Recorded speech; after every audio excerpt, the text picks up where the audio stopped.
Welcome to episode 40 of Shane Talks 99. It is September 10th, 1999. Summer's over, fall films are starting to roll out, and we have a really good weekend here.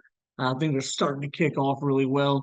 First book we're going to talk about is kind of a small indie movie. It's called Best Laid Plans. And full disclosure, I did not see this film in the theaters in 1999. In 2000, I was working at a video store, which is where I ended up catching this on video. It was one that I kept my eye on while I was working at the video store. Eventually watched it, and I was really curious how it would hold up all these years later because I don't remember watching it since then. Um, like it's been a long time since I saw this movie, so I was really interested in rewatching it, how it was going to hold up, and luckily, it's still a really decent movie. It relies a lot on its main cast who give pretty good performances.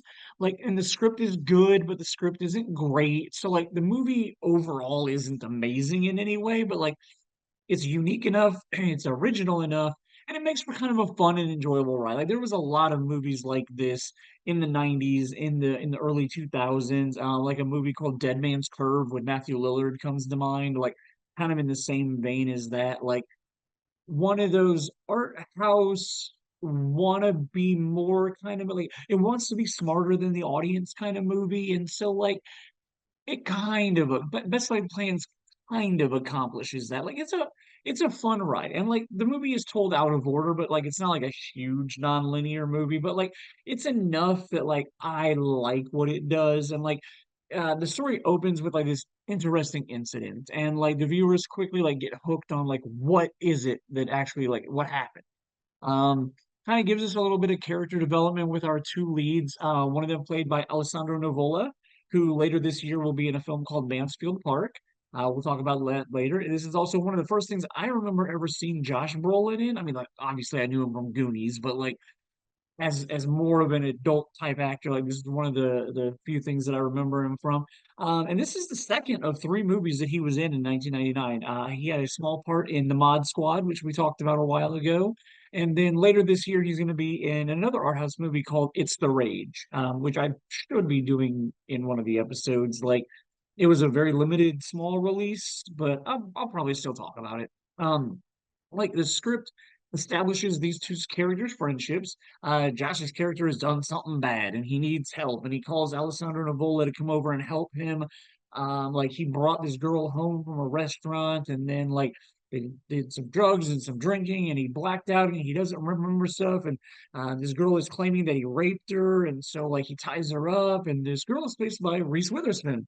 Um, who earlier in 1999 was in one of the best films of the year called Cruel Intentions, where she was the naive good girl. This kind of like a polar opposite 180, different kind of character for her to play in 1999. Um, at this point, once the two characters get over there, and we find out that Josh Brolin's done possibly some bad stuff, the story jumps back in time. When it jumps back in time, we get like we it's like a Quentin Tarantino type. Like Tarantino's done storytelling like this. Give us something like really weird that happens, throw us right into the action, and then let's jump back in time and show the audience how we got to where we got to. Tarantino's not the only one that does it, but I think he's one of the more successful ones that's done it. We see that like Alessandro Nivola's character is like this piece of shit human being that's in a lot of debt, and he makes a lot of bad life choices. So he starts becoming part of a robbery, and like the robbery goes bad. And when the robbery goes bad, he then owes a bunch of money to like these gangsters and this bad guy, and like his dad just died, and so like all these people think that he's making like all this money from his dad's inheritance, but like we as the audience find out that his dad left nothing to him.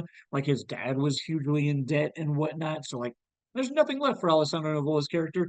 So all these other characters that think, oh, he's coming into money, he can pay back this gangster that like they robbed but didn't rob. Like it's kind of convoluted to be honest, but like suddenly like the audience starts piecing things together when we see his character cross paths with Reese Witherspoon, and then all of a sudden it's like, oh, okay. And then for a little while in the movie, becomes like a relationship movie. Like we watch their friendship and relationship develop as they start spending time together.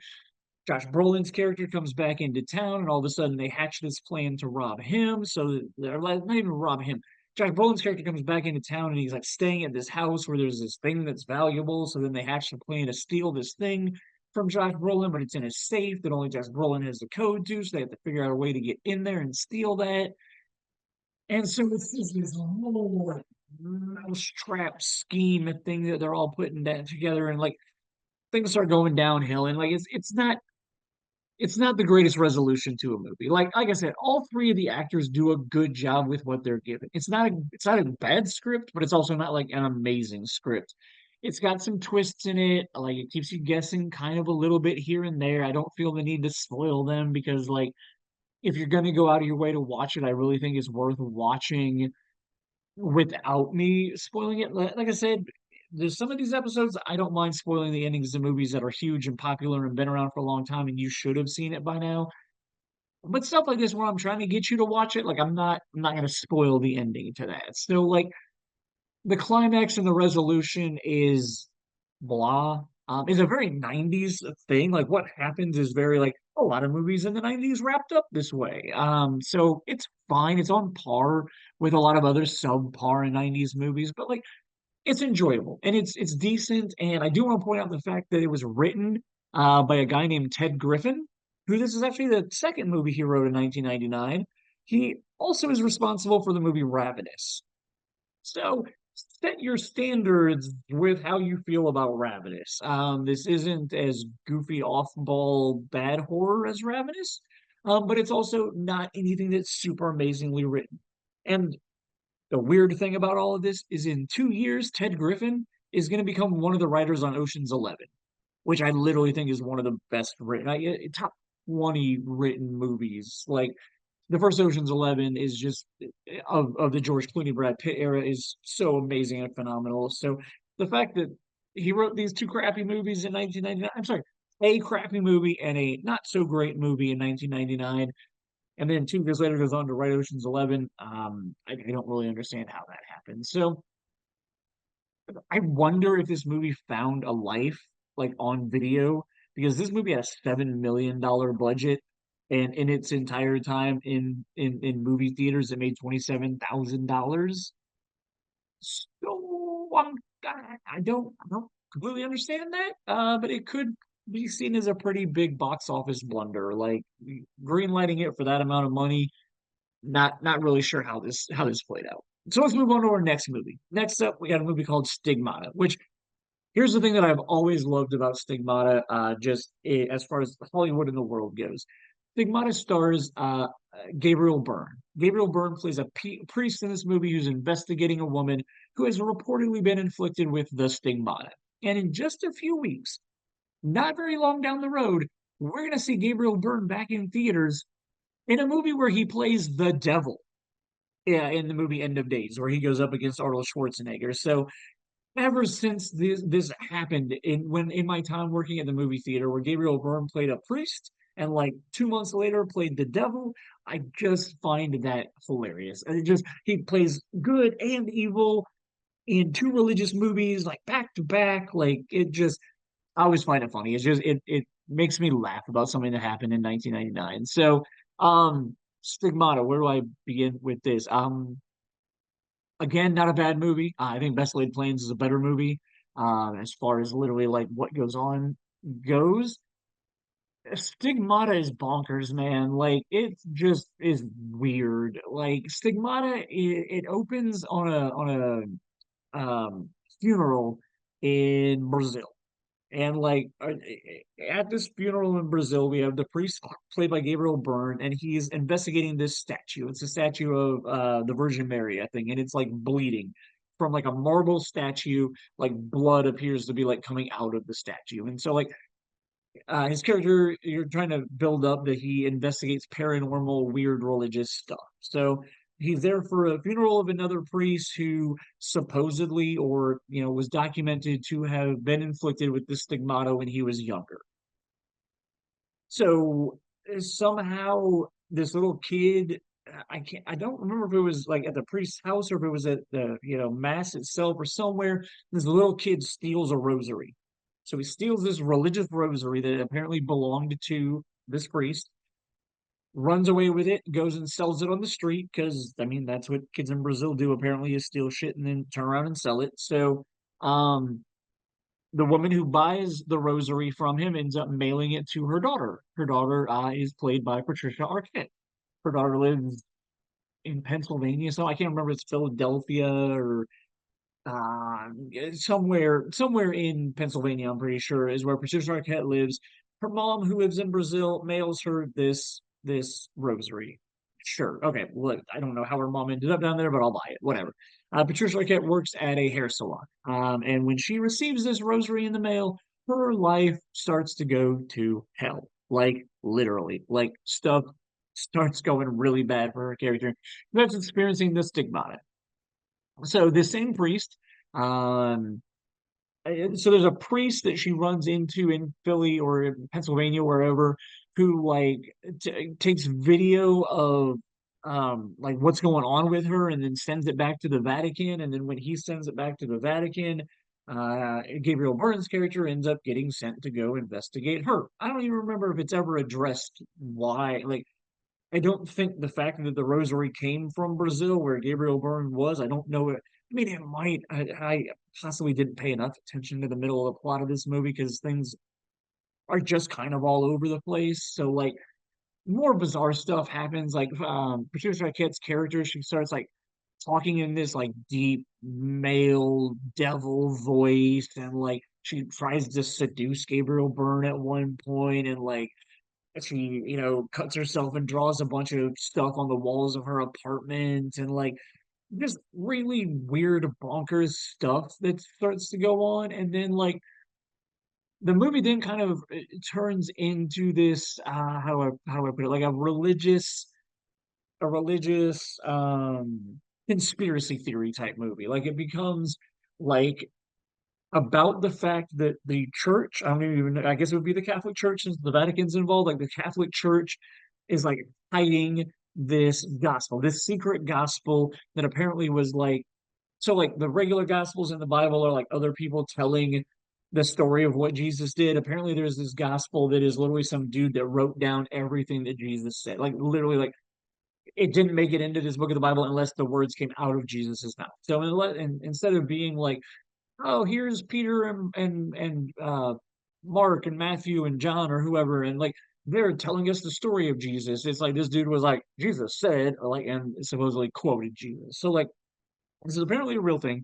Um, I'll talk to that in a minute, but like, so like it then kind of becomes like this exorcism. Like, so Gabriel Byrne investigates this book and like finds some other priests that are like not really willing to talk about it, and then like, but they do talk about it, and then I think I'm right. That's when they do address the fact that the priest from Brazil is connected to what's going on here, like him having the stigmata and all this other weird shit going on and whatnot. So like religious conspiracy movie starts happening. And then not only is it that, but then like it goes into like an exorcism part of the movie where like Gabriel Byrne's character like off like it tries to convince the devil or demon or whatever's inside of Patricia Arquette to like or like it's the ghost of that priest or something. Like it doesn't really make a whole lot of sense. But like he's upset about the fact that the church isn't acknowledging this book that he's like been trying to prove. And like I again, man, it gets really weird and like it's so hard to follow. And like Gabriel Byrne offers to be like the messenger and like I'll tell everybody about this book type thing if you leave this girl alone. And like, man, but it works. Um, it works. Gabriel Byrne gets him out of Patricia Arquette's character, and then supposedly he's like, I don't know, the messenger for this gospel Bible thing. He goes back to Brazil, goes back to this other priest church, and somehow in that church he finds the like legit document, like the Gospel of Thomas. It's called Gospel of Thomas. He finds it. And then that's kind of just where the movie ends with like, oh, this book, it's real. Here it is. This is why I've gone, bonkers, crazy, and possessed a girl after I died, and like blah. Um, so yeah, and real quick about this Gospel of Thomas that I've been talking about, like this is real. Like it wasn't made up for this movie. Like when I was watching the movie, I was like, I was probably just made up for the movie. Like what? Like I mean, there's all kinds of fictitious religious stuff, that's been made up for movies and whatnot. But no, I'm wrong. Not made up. Definitely real. Gospel of Thomas was found in Egypt in 1945. Um, it supposedly the paper and everything dates back to like the first century after Jesus' birth. So like scientifically, supposedly it's real. But like it's like I said, it's supposedly a writer who hung out with Jesus and just wrote down verbatim things that he transcribed Jesus's words. Instead of telling his story, he just literally wrote down words that came out of his mouth. So like supposedly according to like scholars and scientists and stuff, like 80% of the stuff that's in this document like matches up with the stuff that is reported in other books of the Bible. And then like with carbon dating and all that kind of stuff, proving how old it is and whatnot, it's supposedly like people think that like this is legit. And so like no like the Catholic Church, the Christian Church, like I don't think any of them acknowledge that this thing is real. Which I mean, I don't even want to get into my religious conspiracy theories and like, the Catholic Church, removing books of the Bible, removing apparently this, like the fallout from watching this movie was honestly a lot more exciting than the movie itself. Like reading about this thing and like the rabbit hole that I went down trying to find out about this Gospel of Thomas and stuff. So like far more interesting to me than watching the movie. And the movie is fine. Like I don't hate the movie at all. Like it's just there. It's got some moments. Well, okay. If you have a complaint about the movie, I'll say this, and I don't know if it was just the version I watched or if it was how the movie actually was sound mixed or whatnot. But like, man, sound mix in this movie is terrible. At least the version that I had to watch, the one that I paid $5 for or whatever on Apple. Man, the dialogue in this movie is so quiet. Like, I had to turn my volume way up so I'd be able to hear somebody. And they like, cause like they were mumbling, like talking really softly and quietly. So I turn it way up. Then I get blown out as soon as any 90s soundtrack music comes on or any instrumental music comes on to like jump scare a person. Like the music, both like music and instrumental music was just way too loud. So like I'm annoyed when this happens, and then I turn the volume down because I'm like, here's some 90s, you know, grunge rock-ish type song that blasts music or whatnot and I'm just like, no, no, no, like too loud, too loud. And then as soon as that's done and people start talking again, I'm like, oh, I can't hear you. Like, ah. So yeah, the sound mix on the version I watched again, I don't know if it's like legit everywhere, like if it's available to watch anywhere else. Like I don't know, but it was absolutely terrible. A couple of other cast people in this movie that matter. Jonathan Price, Sir Jonathan Price plays the cardinal in this film. That's kind of like responsible for telling Gabriel Byrne's character what to do. The always absolutely gorgeous Nia Long is in this movie, and she's done so many movies in 1999. Like she did Into Deep and The Best Man already. Um, and next year she's going to be in Boiler Room. I won't be doing an episode on that, but she's pretty hot right now. And like so she's pretty hot in Hollywood, as in like getting a lot of work, but also despite being gorgeous herself in this movie they added purple hair to her, and that's already a thing that like gets to me. Like that's I already find that super attractive. So beautiful woman putting purple hair, like Nia Long is absolutely gorgeous in this movie and had a great run in 1999 with a lot of good stuff that she did. Portia de Rossi and Patrick Muldoon also have very very small character parts in this movie.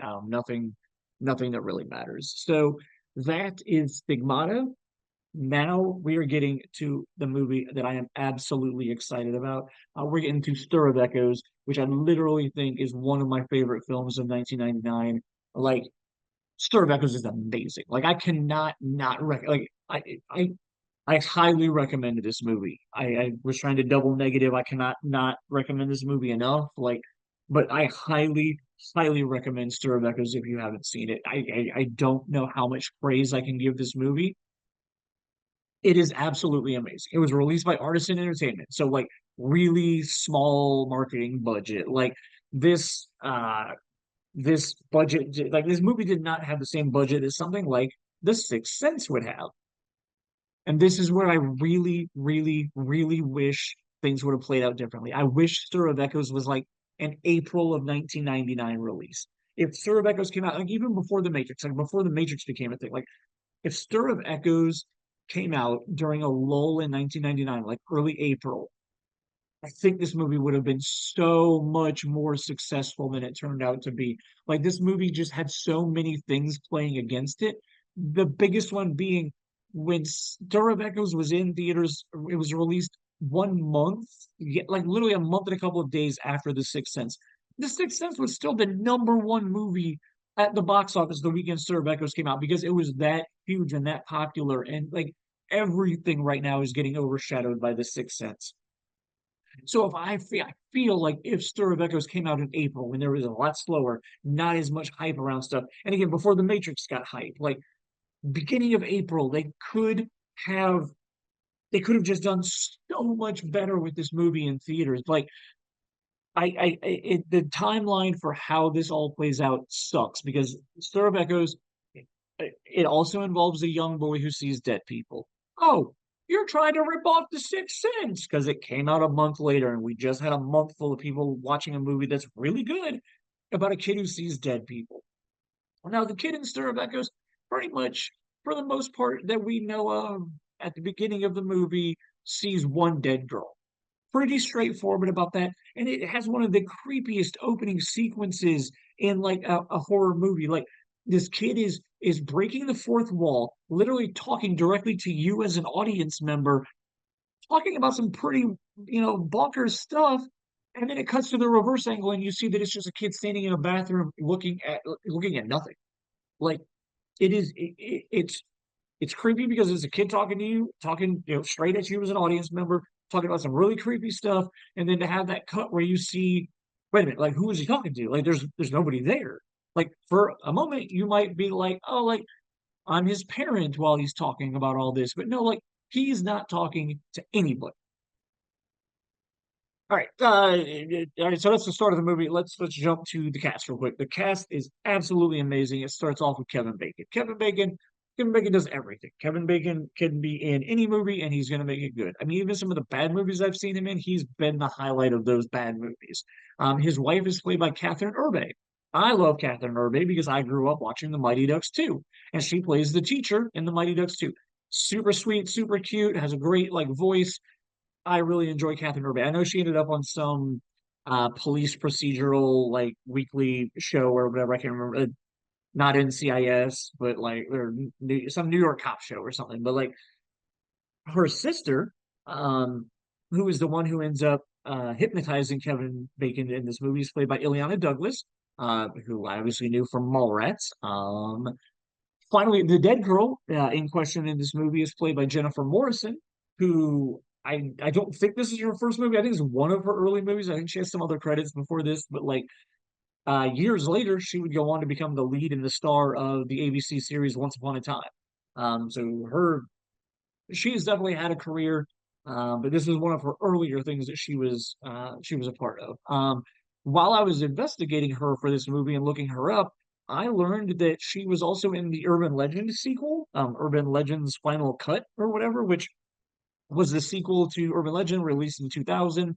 And I remember hating it. I've only ever watched it once. But now that I know that she's the lead, probably going to have to go back and give it another watch. Like maybe that could be one of those horror movies that, changes my opinion over time. Maybe knowing something, because there's also a couple other actors in there that I know now. Maybe I just didn't give it enough credit back then. I doubt I'll like it. I remember hating the movie, but at some point I might give Urban Legends Final Cut another watch just because of Jennifer Morrison. So anyway, let's go back to the plot of the movie. Ileana Douglas hypnotizes Kevin Bacon because Kevin Bacon's a huge skeptic and talking about how like it's ridiculous that people think they could be hypnotized and whatnot. So she hypnotizes them. She uses the phrase "open your mind." I think it's open. It's something along the lines of "open your mind" or "let your mind open" or like, "let your mind let stuff in" or I don't know, something psychological that opens his mind to being able to. I mean, he eventually like loses his mind throughout the course of the movie, but like Kevin Bacon has all these ridiculous like out of body experiences where he starts seeing things either before they happen or that happened a long time ago. Like, kind of has this like time. It's not like a time shift power. It's just like he sees weird things happen and doesn't realize that they either happened in the past, or as you find out watching the movie, she's kind of seeing visions of things that are gonna happen in the future. One night, him and his wife try to go to a party, so they had this little girl babysit, not a little girl, like a teenage girl babysit for him. While the teenage girl is babysitting the kid starts talking about how he talks to this girl named Samantha. Samantha just happens to be the name of this girl's sister who went missing like 6 months or a year earlier or something like that. So that interaction sets in motion a lot of shit that's going to be going down for the rest of this movie. She she doesn't really kidnap the kid, but she takes the kid to a train station where her mom works. But while she's taking her kid to the train station, Kevin Bacon has a vision of her kidnapping the kid. So then it becomes like this chase to find her and where she's taking the kid, and we find out that she's taking the kid to talk to her mom because like he's talking about my sister who went missing. He obviously knows something about my sister. He said he talks to my sister. So then it starts this whole thing of like, well, I mean, is Kevin Bacon hiding the missing girl? Like that all kind of plays out a little bit. So like, let's see, what even happened? Like the son ends up at some point the son and the mother end up at a graveyard, and when they're at the graveyard, they meet this older black gentleman. And this older black gentleman starts kind of following him around and giving him a creepy look and stuff like that. And so, like, when the mom confronts him, the older black man explains that he can tell that her son has a special gift. Her son has a power. Her son is special.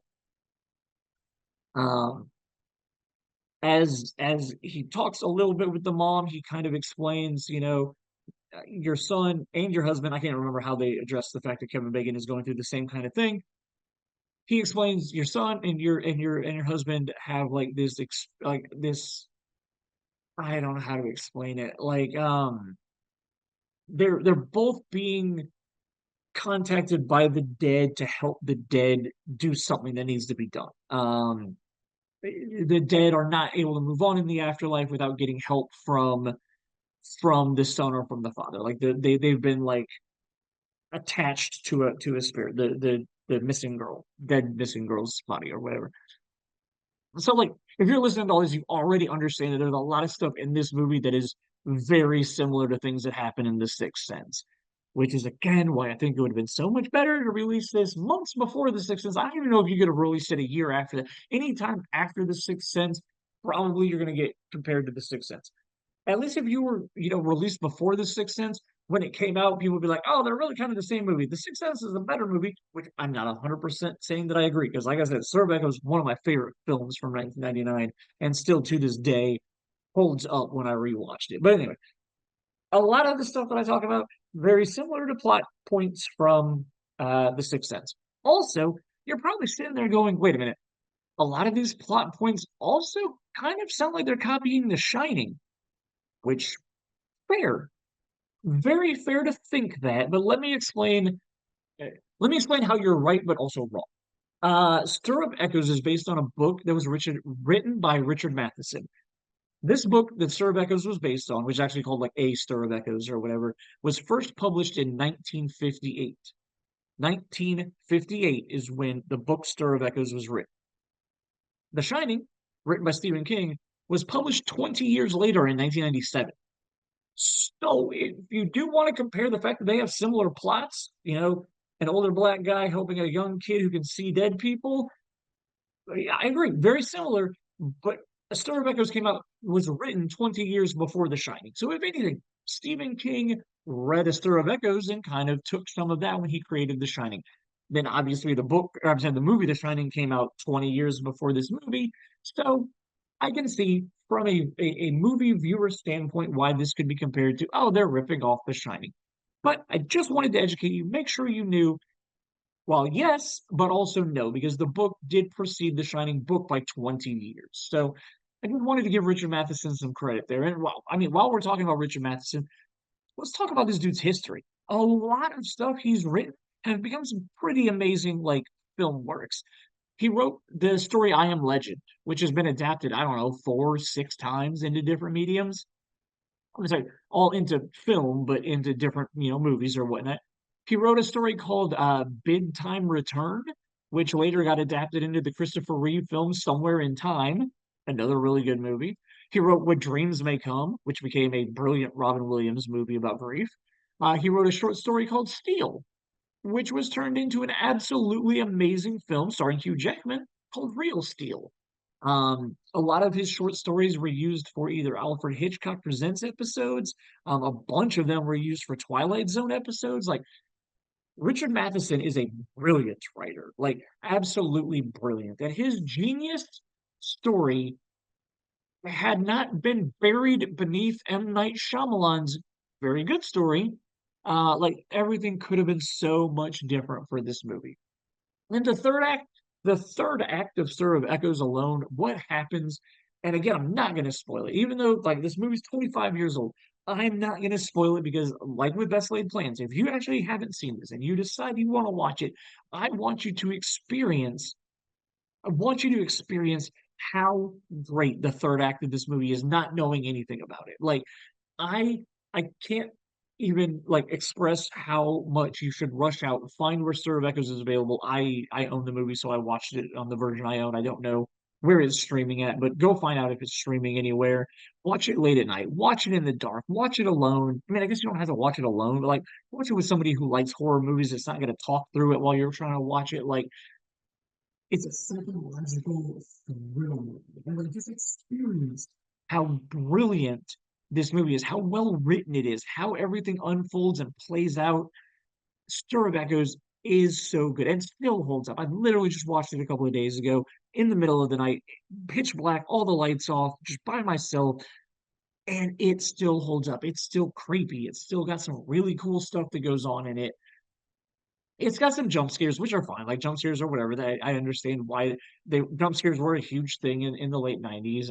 But it is such a brilliant movie. Just go into it with an open mind. Don't look at it as The Shining. Don't look at it as The Sixth Sense. Yes, it's even though voice is different. Yes, it's a father who loses his mind and goes crazy, but like this film is brilliant. It was written and directed by David Cope. If you know David Cope has done a lot of really amazing work, especially as a writer. He's written a lot of stuff in the 90s specifically that I love. He was one of the writers on Jurassic Park. He was the writer on The Shadow. He was the writer on the only like amazing Mission Impossible film, which was the very first one in 1996. He ended up writing the Nicolas Cage film Snake Eyes from 1998, which if you haven't seen Snake Eyes or don't know anything about Snake Eyes is actually a really decent movie. And it would have been a lot better if the preview for the movie literally didn't show you who the bad guy in the movie was. It was the first time I remember Hollywood like ruining things for me. Like I know everybody's like, "Oh, trailers give away too much." No, literally, the trailer for Snake Eyes. I mean, it's 26 years old now.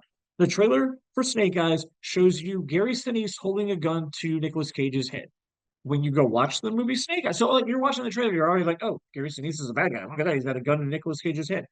You go watch Snake Eyes. The first 5 minutes of that movie, they try to convince you that these two guys are best friends and that they're working together and that they're trying to figure this like throughout the movie as it's playing out. They're trying to solve this, mystery about what happened together.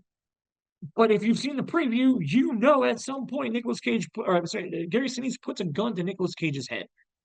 I just can't get past that. Like, why? Why did that one shot have to be in a trailer?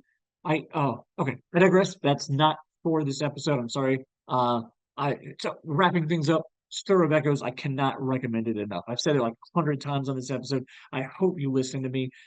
It is a sleeper gem. It's one of the best movies from 1999. I absolutely love this movie. It does not get enough praise and I can't I highly recommend that you go watch it.